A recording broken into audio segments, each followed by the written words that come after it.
दोस्तों कैसे हैं आप सब। आई होप अच्छे होंगे। और इस रक्षाबंधन पे मैंने एक दृश्य देखा, एक टीवी पे मैंने एक चीज देखी और मैं देख के बहुत द्रवित हो गया। उसी के बारे में थोड़ा सा मैं बताना चाह रहा हूँ। अहमदाबाद की जेल के बाहर बहुत सारे कैदी थे और कैदियों की जो बहनें थी वो आके राखी बांध रही थी रक्षाबंधन पे। और वो दृश्य देख के कहीं ना कहीं मेरे मन में थोड़ा सा पीड़ा हुई कि भाई ये लोग सजा काट रहे, लेकिन उन्होंने कहीं ना कहीं गुनाह किया। इसी पे मुझे एक कहानी मैं दोस्तों बताना चाह रहा हूँ आपको। हो सकता है आपको अच्छी लगे और कुछ उससे आपको सीख मिले। एक साधु रहते हैं, साधु का घूमना फिरना होता है, वो जंगल जाते हैं और उनका चेला हमेशा एक साथ रहता है। तो साधु के साथ हमेशा वो रहता है, तो साधु के साथ वो जा रहा होता है और वो जाते जाते एक जंगल में पहुंचता। घना जंगल रहता है, घने जंगल से बाहर निकलने लगता है, थोड़ा सा शाम होने लगती है और शाम जब होने लगती है तो साधु उससे बोलता है कि एक हमें थोड़ा सा कपड़ा दे दो, फाड़ के कोई कपड़ा दे दो। तो चेला कहता पता नहीं क्यों कपड़ा मांग रहे हैं गुरुजी। तो वो अपने धोती में से पहले, क्योंकि धोती पहनते तो उसने थोड़ा सा कपड़ा फाड़ के और गुरुजी को दे दिया। गुरुजी ने अपनी उसको,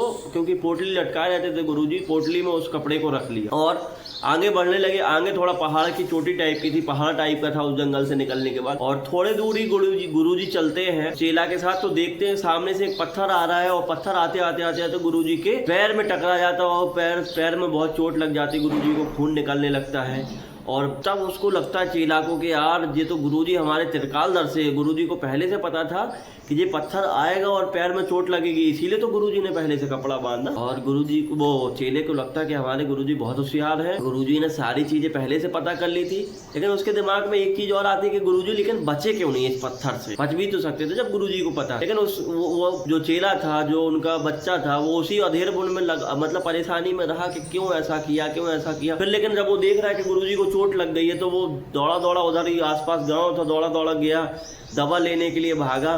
दवा लेके आते हैं और जब वो उधर से आता है तो कुछ उसको नहीं मिलता है। तो गुरुजी कहते यही कपड़ा तो हमारे पैर में बांध दो। और वो इतना ज्यादा परेशान था, उसको याद ही नहीं रहा, उसने फटाफट कपड़ा बांध दिया और जल्दी से वहां से गुरुजी को लेके पहुंचता है। वहां पे जहाँ पे उनकी कुटिया थी, वहां पे गुरु माँ थी और भी शिष्य थे।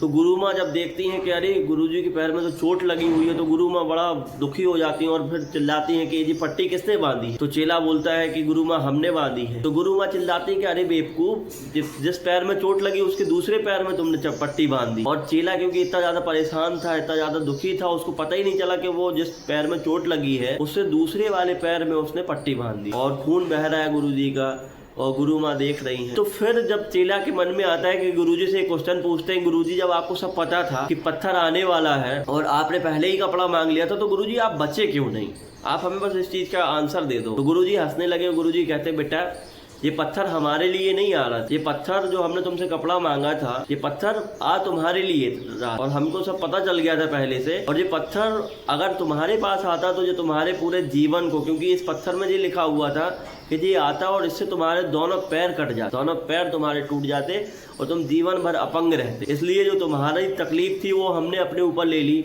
और जो खून बह रहा था, खून अगर तुम रोक देते तो जो आने वाली पीड़ा थी वो उसका कष्ट नहीं कट पा। तो उस चेले को बड़ा दुख होता कि हमारे वजह से गुरुजी को चोट लगी, हमारे वजह से गुरुजी को कष्ट हुआ।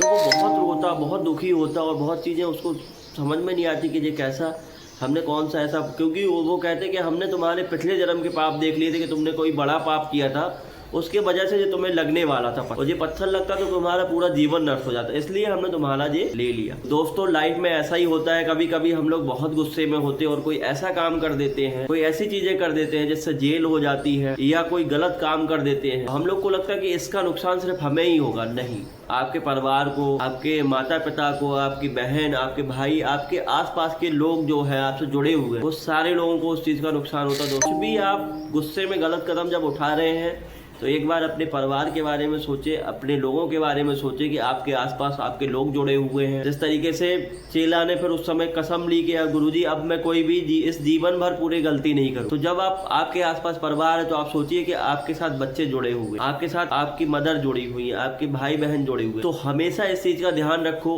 थोड़ा बहुत गुस्सा आ रहा उसको कंट्रोल करो और ये सोचो कि वो थोड़ा क्षणिक, समय अच्छा हो या बुरा हो, गुस्से वाला हो, दुख वाला हो, कुछ भी हो, वो निकल जाएगा समय, अगर उसको थोड़ा पेशेंस के साथ डील करो।